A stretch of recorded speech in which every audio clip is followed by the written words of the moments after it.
Ahojte, dnes sa spolu pozrieme na východ. Japonsko, krajina vychádzajúceho slnka, je ostrovným štátom ležiacim na východnom okraji Ázie. Tvorí ho tisíce ostrovov rozprestierajúcich sa v Tichom oceáne, hornaté vnútrozemie, ktoré definuje jeho siluetu a bohaté vodstvo, ktoré ovplyvňuje každodenný život obyvateľov. Dnes sa spolu pozrieme na 3 konkrétne geografické prvky, ktoré Japonsko formujú. Ostrov Hokkaido, hora Fuji a jazero Biwa. Na severe Japonska sa nachádza Hokkaido, druhý najväčší ostrov krajiny po Honshu. Hokkaido je geograficky výrazne odlišný. Má chladnejšiu klímu, rozsiahle lesy, národné parky a množstvo termálnych prameňov. V zime sa ostrov stáva rajom pre lyžiarov a snowboardistov, najmä v oblasti Niseko. Každoročne sa v hlavnom meste ostrova Sappore koná snehový festival, kde sa stavajú obrovské ľadové sochy. Ostrov je tiež známy vlastnou kuchyňou, najmä čerstvými morskými plodmi a mliečnymi výrobkami. Názov Hokkaido doslova znamená Severná morská cesta, kde jeho znaky reprezentujú sever, more, cesta alebo región.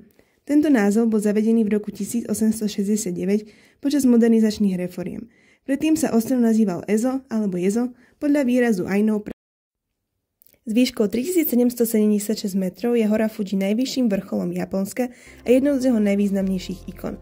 Nachádza sa na ostrove Honshu asi 100 km juhozápadne od Tokia. Je to symetrická stratovulkánska hora, ktorá vznikla z viacerých vrstiev lávy a popola.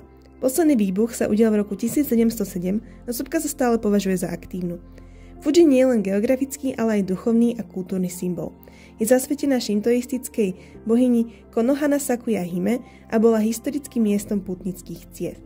Jej vrchol sa každoročne vyberú tisíce ľudí, často ako súčasť duchovnej očisty. Na týchto záberoch je dokonale vidno jej symetria. Pôvod názvu Fuji nie je presne známy. Jedna z najuznávanejších teórií hovorí, že pochádza z jazyka Ainu, kde Fuji znamená bohyňa ohňa.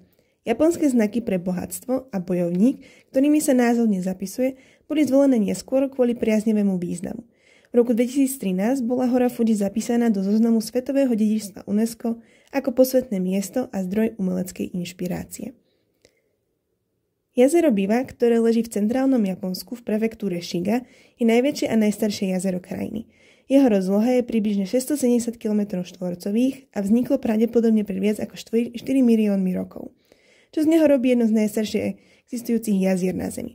Jazero má veľký význam pre región Kansai, zabezpečuje pitnú vodu a je dôležité aj pre dopravu a rybolov. Okolie jazera je kultúrne bohaté. Nachádzajú sa tu starobilé chrámy a krásne cyklotrasy či výletné lode. Názov Biwa pochádza z japonského hudobného nástroja podobného lute biwa. Tvar jazera pripomína tento nástroj, preto dostalo toto meno. To bude na dnes odo mňa všetko, ďakujem vám za pozornosť.